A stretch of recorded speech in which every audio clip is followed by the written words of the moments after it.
Because of the pandemic, I have been doing all our grocery shopping via curbside pickup. I only go once a week on Monday after work, and if I forget something, we do without until the next week. However, we've had a house guest from out of state staying with us, and that has thrown off our shopping schedule. Our guest left yesterday, and we had several errands to run today, including picking up my partner's car from the shop. We realized that there were a few things we needed to get us through till the next Monday. I decided to actually go into the store since there were only a few items, less than what curbside would do without a service fee. I got to the store actually remembering to bring my reusable shopping bag with me for a change. It's rather ugly, light teal, colored with some dumb cartoon animals on it. In addition, it's kind of old. The clear coat on the outside is peeling in a few places. This makes it recognizable. Because I don't like to bury the bag with my groceries and have to unbury it at checkout, I place it folded over the side of the cart, half in and half out. I start my shopping. Occasionally, I need to step away from the cart to look more closely at an item on the shelf. Or if someone is standing too close to something I want, I'll leave the cart for a second, grab the item, and return. It's never for long. I've gotten the bread and cheese and started over to produce. I found the things I wanted, and as I headed for the spice aisle, I noticed that the bag was missing. Crap! I've dropped it, was what I was thinking. I started retracing my steps to see if I could find it on the floor somewhere, all the way back to the entrance, where I was sure I had it last, and nothing. Not that I was particularly attached to this bag, but I didn't want to have to go back out to the car to get another one. I decided to finish the shopping, see if some employee might have picked it up, and if not, just leave my items loose in the cart and bag them in the car. As I turn the corner from the spice aisle, I see a woman in the checkout line, early 30s, yoga pants, etc., with a suspiciously familiar bag draped over the side of her cart, exactly the way I hang mine. I looked at it closely and sure as heck in my bag. Me glaring. I see that you found my bag that I must have dropped. What? No, I didn't know that was your cart. I snatched the bag off her cart, verified it was mine, gave her another dirty look, difficult to do while wearing a mask, and went in search of the milk. I finished my shopping and the clerk at the checkout was a passing acquaintance. They asked, "Hey, buddy, what was that earlier?" Can you believe it? That woman took my shopping bag off my cart when my back was turned. I just happened to see that she had it. Man, I hate people sometimes. No way! Some people got real nerves. I completed the transaction and went home. Now, as I sit here typing this, giddy with my self-righteous anger, it suddenly occurs to me that there's another explanation, and now I'm feeling guilty. What if an employee found the bag that had legitimately fallen off my cart, picked it up and put it on an empty cart, hoping it would be found by its owner? What if this woman needed a cart, saw the one that happened to have my bag on it available and decided to use it, planning to give the bag to an employee at the checkout? That would make me a total jerk, one of the people I despise so much. I'll never know for sure, and I think that's what bugs me most of all.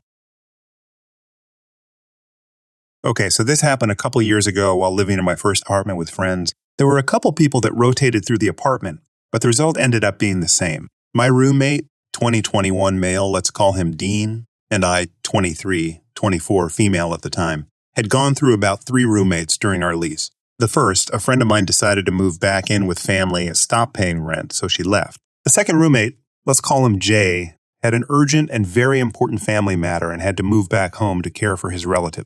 The third roommate, call him Rory, decided to stay. This is all relevant later. So when we moved in, I was struggling mentally due to some personal reasons and I quit my job. I did what I could to make money and still contribute to the bills. Dean picked up the slack and I was so grateful. What I wasn't grateful for was a disgusting kitchen every single day. I provided everything in that apartment except his personal items and his food. Everything else I brought or was gifted: furniture, dishes, lamps, food, seasoning, beverages, all of it. Dean has also terrible hygiene. He worked in fast food and restaurant kitchen, cooking, and always smelled like grease and a gross kitchen after work, but wouldn't shower, just get in bed or change his clothes and then get in bed. He always smelled bad to the point I'd repeatedly request he shower. Day after day, I begged him to clean up. He never did. It was always okay. Yeah, I got it. But never, hey, I did it. So I got stuck cleaning. I got tired of wanting to cook and being unable to because all of my dishes were in the sink. Our next door neighbor had roaches and I found one in our cabinet and told him to take care of it. Once he saw it, a tiny one, he freaked out and started doing his own version of a deep clean, wiping everything due with a wet rag. That's it. Between Rory and Dean, I couldn't take it anymore. By early 2022, I had gotten a great new job with amazing pay. I started contributing and doing my part with bills. I was over the moon. R, however, had not contributed a dime as he didn't have a job. Jay had offered to let him move in without talking to me and Dean, knowing that Rory did not have a job. The road was rocky with Jay for other reasons, so I left it. Rory and Dean got along famously, which was great. Dean needed a friend since him and I were butting heads every waking moment. Well, one day Dean comes home and says his work hours got cut and he was looking for something new. All good.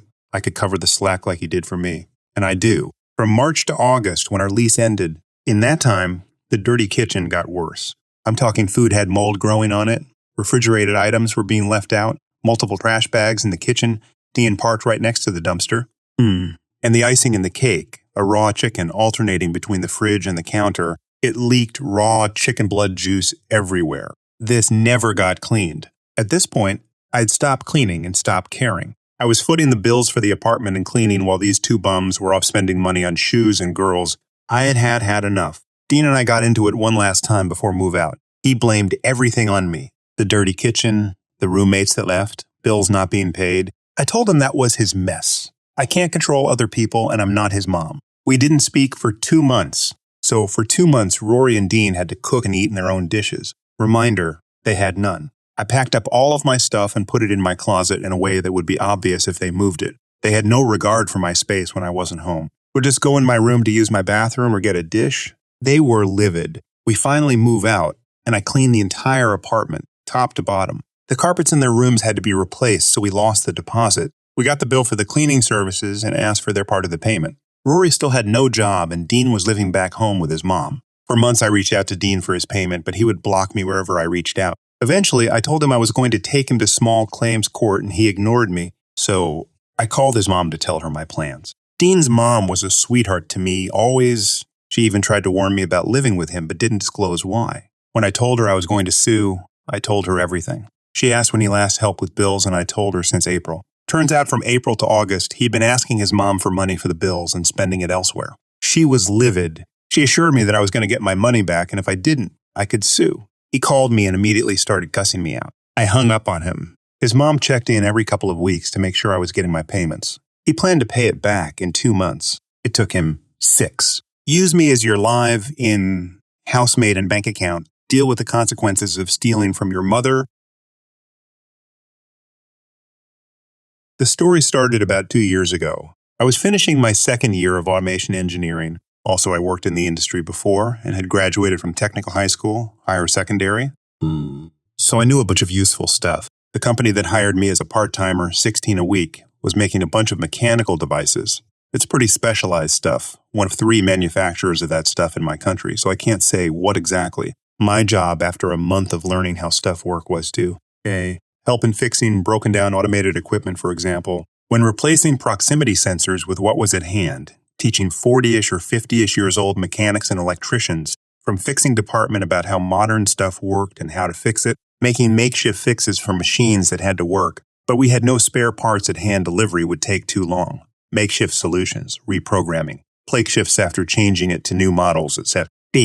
Finding places where efficiency could be improved by ergonomics or by automating certain processes and designing it. It all comes to the B point of my duties. My office desk came with a computer that barely could run SolidWorks, which was my main workhorse. Almost 75% of my time behind the desk was using SolidWorks. Something that would take a few seconds on my middle-grade gaming laptop was taking literally minutes. Also, it used to crash when I tried to manipulate design with more than 10-15 parts. I asked my boss if I could get something better.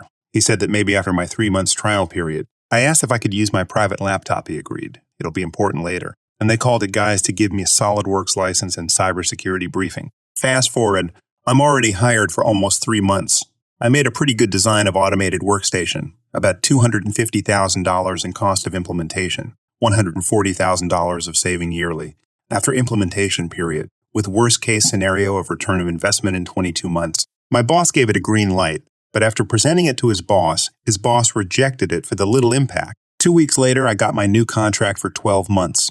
Better pay, few benefits, but no new C because I could work on my own. I just asked it guys directly if they could give me another bigger display, and got one, which they had as spares. After another 5 months, I presented another design of process automation. This time I've gone bigger. $800,000 cost of implementation, $425,000 of yearly savings, and 27 months of worst-case scenario return. This time it was all accepted. Work should be finished on December of 2018. but due to delays of our contractors, we finished it at the end of January 2019. The main problem starts there. My contract guaranteed me 1% of cost of implemented designs as a bonus. I should get it with my January payout, but in my bank account, I found only normal pay, around $900. Remember, I'm a part-timer. I asked my boss about it and heard that bonuses are paid once a year in late November, which was a big shock to me because I've already planned what to do with the money, like buy a new gaming laptop, so I don't have to bring my old one every day to work. This bonus policy smelled, but I asked my colleagues,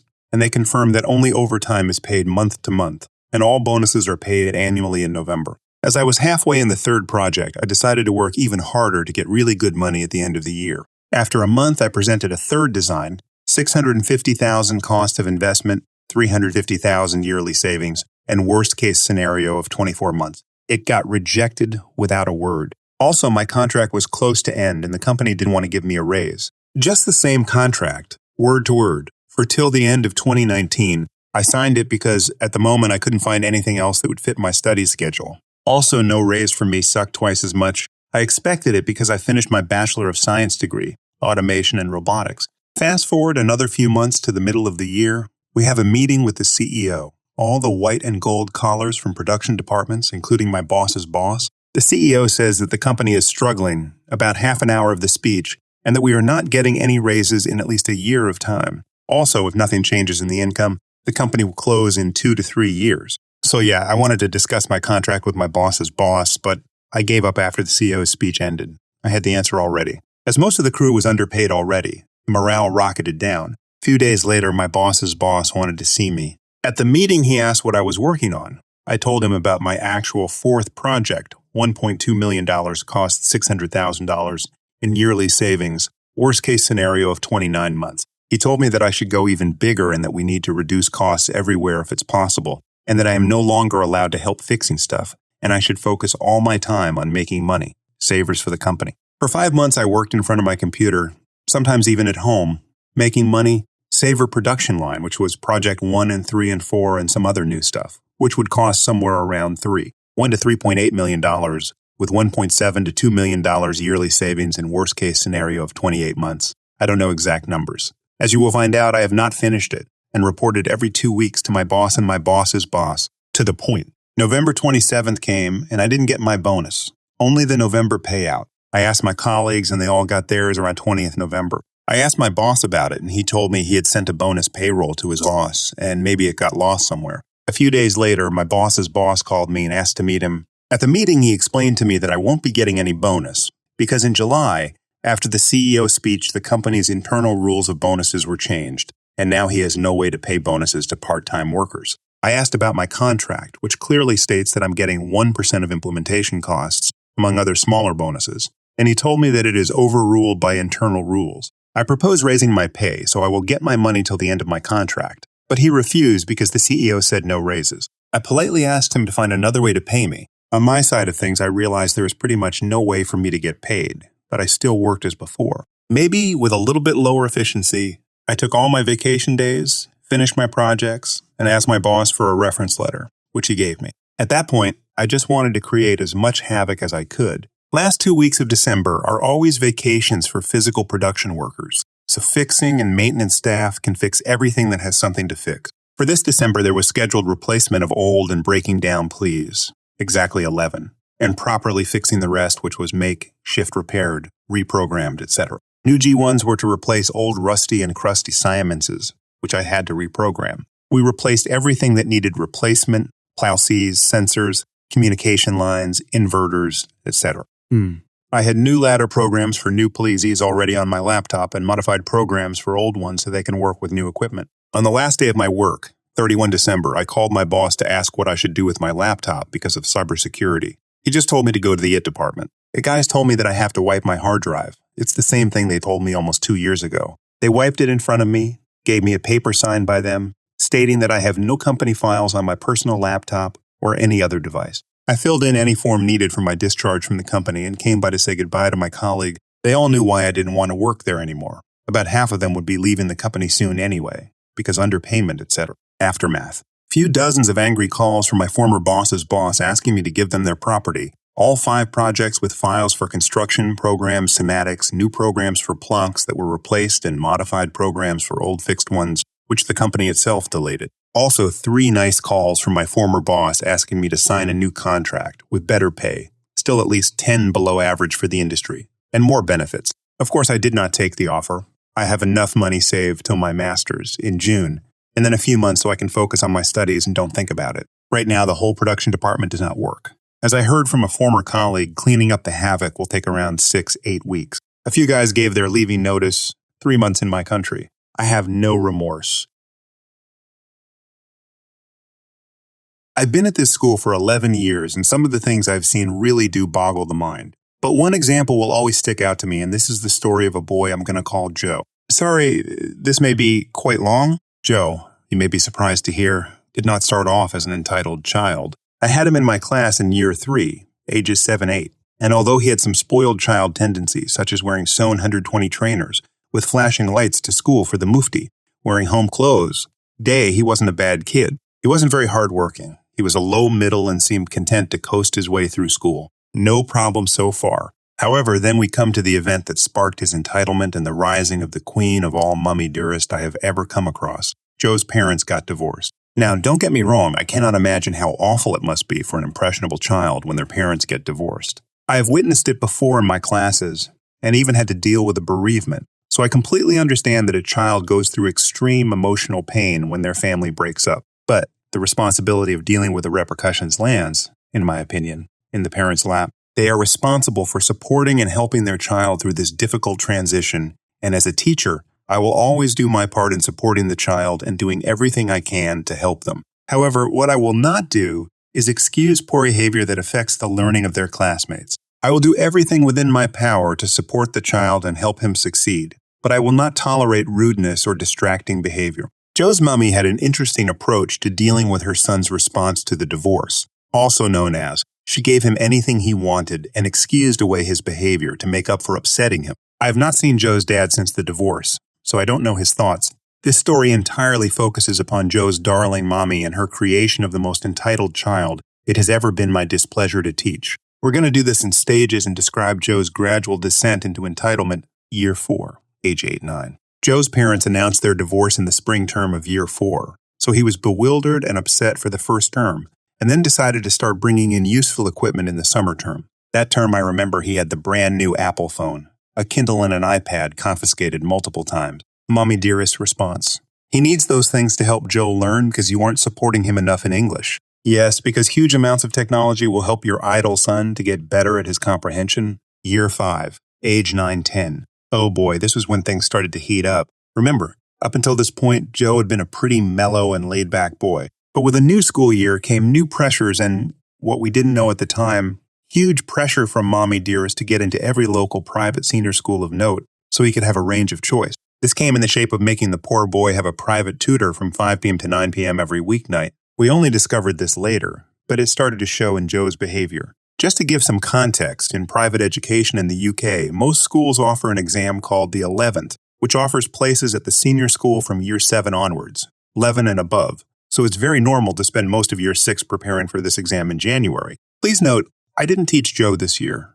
but I shared an office with his form tutor, and she would frequently need to vent to me, so I heard it from her. I'll call her Emily. It started off with a homework. In year 5, the boys are given half an hour of English or math homework every night, and we are pretty strict about the expectations of them finishing in order to improve their work. Joe, when he did homework, did it poorly and with little effort. This led to the first upset because he was not completing the work to a high enough standard. Joe was kept in almost every day to improve or redo his work, and Mommy Dearest did not like this. So she emailed not Emily, but her boss to complain. Let me just voice a private school teacher grievance here. If you are a parent and you want to problem solve, please email your child's teacher or form tutor. The belief that going to the boss will get my problem solved faster is utterly counterproductive. My poor boss spends so much of his time having to deal with emails from parents who go above the head of form tutors that it's no wonder he struggles to complete his workload. Anyway, back to year 5. Now, Emily's boss was a young and ambitious young man who was hyper-efficient and zealous,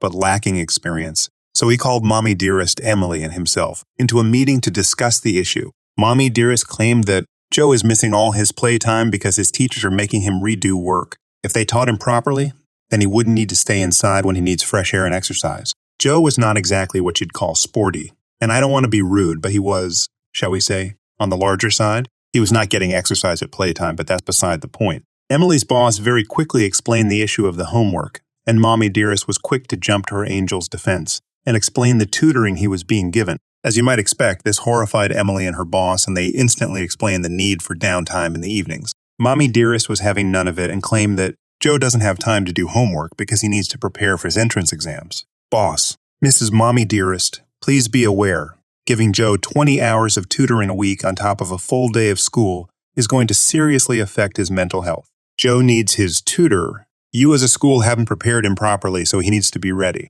Mommy Dearest was not going to back down. So it was agreed that Joe could be supervised to complete homework for half of lunch 3 days a week in a classroom. Mommy Dearest was satisfied and left happy. This actually turned into Joe using it as an excuse to use a school laptop, which he said was for research, and browse the internet. So this was banned after a week, and he then stopped showing up, and the scheme was dropped by Christmas. So how was his behavior during this time? Well, in a word, appalling. Joe developed the ability to maintain a calm facade while saying some dreadful things to his teachers. His special ability was managing to phrase things in a way that meant they could be taken out of context, as Mommy Dearest put it. If he saw an opportunity to cause disruption, he took it. There were 2 notable moments in year 5. One was with a lovely music teacher who told me she had never known such behavior was possible, and sadly left the school because of this incident. She was teaching a unit about spiritual music and the history surrounding it.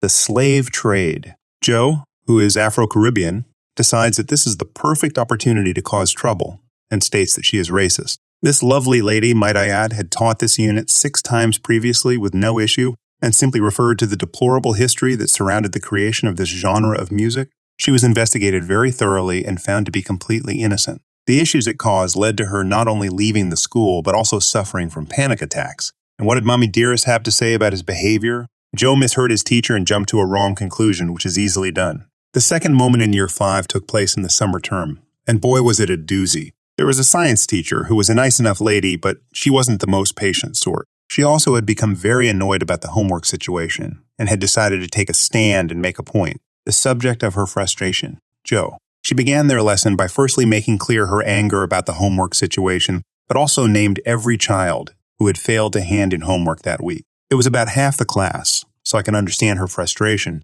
and she went around asking every boy why they had not done the work. She gets to Joe and he says, with a smirk, Joe, I had more important work to do. Science teacher, more important? Do you want to fail year 11? I won't miss. I have a tutor for 4 hours every night, so I'll definitely get into impressive next school. You have been told many times that you have to prioritize school homework, but it isn't helping me to learn, miss, so I don't see the point. Now, at this point, Joe had become a master of the insufferable smirk, and she was understandably getting frustrated and said, Science teacher, you're making poor progress in my subject because you aren't completing the homework, and that won't change if you don't change your attitude to your work. What Joe heard, you're poor at my subject, and that won't change. Well, you can imagine the storm this created. Mommy Dearest sent a raging email to the school, and the poor science teacher had to write out a clear version of events from her perspective. Mommy Dearest basically stated that any teacher who claimed a child who struggled with their subject should not be ridiculed in front of the entire class and told that he will never succeed, and demanded that she was suspended. Every child there was asked to recount their version of what was said, and although the science teacher's version of events were corroborated, she felt that the senior leadership team came down hard upon her, and she also left at the end of that year, though her departure was not entirely to do. With Joe and Mommy Dearest, there were other reasons. It was just the catalyst. So we come to the end of year 5, and Joe's entitlement keeps growing and growing, as does Mommy Dearest's defense of her darling child. The main event that will always stick with me as the most abhorrent example of horrendous behavior I have ever seen in a classroom came in the autumn term on year 6. Year 6, age 10, 11. As you might imagine, Joe has been well tutored by this point and is ready for his 11 exam in January. So he decides to spend the autumn term working with a bit more focus. But as with all troubled children, he couldn't keep it up all term. So we have the incident. Joe's class was taught by a different teacher for every subject, and Mr. Matt's specialty was Latin. Mr. Matt had been at the school for many years and is a lovely man. He's one of those old school style of teachers that are frequently found in an English prep school. He's mild-mannered, very educated, and generally gets respect from the boys. He's not a shouter. He's a teacher who reduces children to silence by how quiet he is. Now, 2 years previously to this, Mr. Matt lost his wife of over 20 years to cancer. This was horrendous as you might expect, and he was given leave to spend the last term with his wife before she died. The school was heavily supportive, and there were charity events to raise money for her hospice and lovely cards made. Basically, the school and the boys supported Mr. Matt in every way they could. Now, Mr. Matt was teaching Joe's class that year, and Latin was not Joe's subject. Joe was also apparently getting frustrated because he could not get a rise out of Mr. Matt. As always, Mr. Matt was asking about the homework, and he was getting fed up with Joe's lack of effort, so he said that Joe would be kept in at playtime. Joe apparently was annoyed by this, so he said a comment that will be forever blazed into my brain. "Sir, why do you never talk about your wife anymore? Would she approve of you keeping me in?" As you might imagine, the proverbial hit the fan and Mr. Matt shouted, "For the first time in living memory, get out of my class." I think even Joe must have realized how badly he had mucked up at this point, as he was sent to the SLT office and suspended. Interestingly, he didn't fight the punishment because he knew that he'd mucked up and he had no ground to stand on. "What, I hear you ask?" did Mommy Dearest say in response. Joe didn't know about Mr. Matt's wife. He was just asking. He didn't mean any harm, and I think it's shocking of the school to suspend my son for simply asking an innocent question. Thankfully, they had responded clearly and concisely, that Joe had been fully aware of the impact of his words, and that his behavior would not be tolerated under any circumstances. After this, Joe actually put his head down and stopped being quite such a little toe rag until the end of the year. His behavior was still bad, but he kept it to lower-level distracting of classmates, and there were no more serious incidents with teachers. He did get into several schools and went on to a very popular sporty school. It's there I lose track of him, and I have no idea how he's doing. How is Mommy Dearest, you may ask? Well, she kept defending her precious angel for the rest of the school year, but didn't kick up any more serious stinks. I think the suspension put enough of a fear of God into her to stop her instantly defending her child. Unfortunately for my friend, she does currently live in the same block of flats as Joe and his mummy, so she frequently plays the hide from them in the elevator game. I love my mom, but she's an awful person. She suffers from undiagnosed GOD, BP, and OCT, which has made her increasingly mean, spirited, narcissistic, and just an all-around soul-sucking wretch. My mom, who hasn't worked a job since the 90s, treats my dad badly and is always ragging on him as soon as he gets home from work. She'll whine about him dragging dirt into the house even though he takes his shoes off at the door. She yells at him for having the TV too loud even though it's at 11 out of 100 and you can barely hear the dialogue of the show. She complains about everything, and even I can't have a conversation with her without her speaking only in terms of negatives. Bring up something benign like the weather, and she'll complain it's too hot, or it's too cold, or we're in a drought, or we're going to drought, or we're going to get flooded because of the rain. My dad, on the other hand, is a peaceful old goober who wants nothing more than to work an honest day's wage, try to provide as best as he can for my mom, and maybe watch his Stargate shows in peace. Well, my mom is addicted to soda. She drinks like 8 cans of pop a day. As you all know, soda is ridiculously expensive these days. My dad, always thinking of my mom, noticed that our local grocer was having a huge buy some get some for free deal on cases of soda. He enlisted my help and we bought like $300 worth of soda, hitting the store a couple times to get past the 10 case limit. We went back to my parents' house and started stacking the soda in the basement. Did my mom thank my dad for this bounty of soda? Hell no. She proceeded to rip him a new jerk because he bought 7-Up instead of Fresca. Mind you, the 7-Up was like 5 of the soda we bought. The rest was Pepsi or Coke. I couldn't believe how awful she was to my poor dad. Cue the petty revenge. See, my mom loves to do jigsaw puzzles. She'll sit in her own private TV room for hours, watching shows and completing endless amounts of puzzles. She saves the puzzles when she's done and puts them back in their original box so she can do them again after enough time has passed that she's forgotten the puzzle. Well, after she blew up on my dad about the soda, I excused myself and went upstairs to use the bathroom. I could still hear her whining at my dad downstairs, and I stepped into her room to find a semi-completed puzzle sprawled on her desk in front of the TV.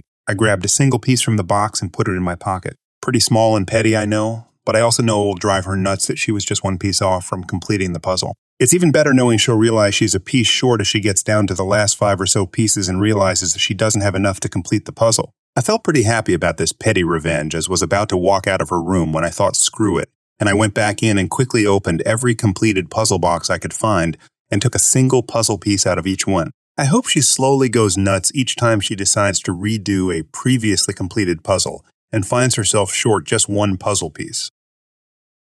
Warning. This is holism as hell. I have a hobby that I turned into a small business. It's not a lot of money, but it's kind of nice and it's a thing that I enjoy doing. Over the last 5 years or so, I have developed a reputation as a man of my word and someone who provides a great product at a fair price. I live in an area that has a lot of vacation homes around a lake. These homes are owned by people who have $500,000 or more to spend on having a place on the lake to go on weekends during the summer. Mary and Steve were two of these people. Mary and Steve own a couple of business. They are known for treating people fairly. Even people that they have fired will tend to acknowledge that they had it coming. Mary stopped by my shop back in September. She wanted to hire me to do some work for them, for Steve's Christmas gift. I could do what she wanted me to do.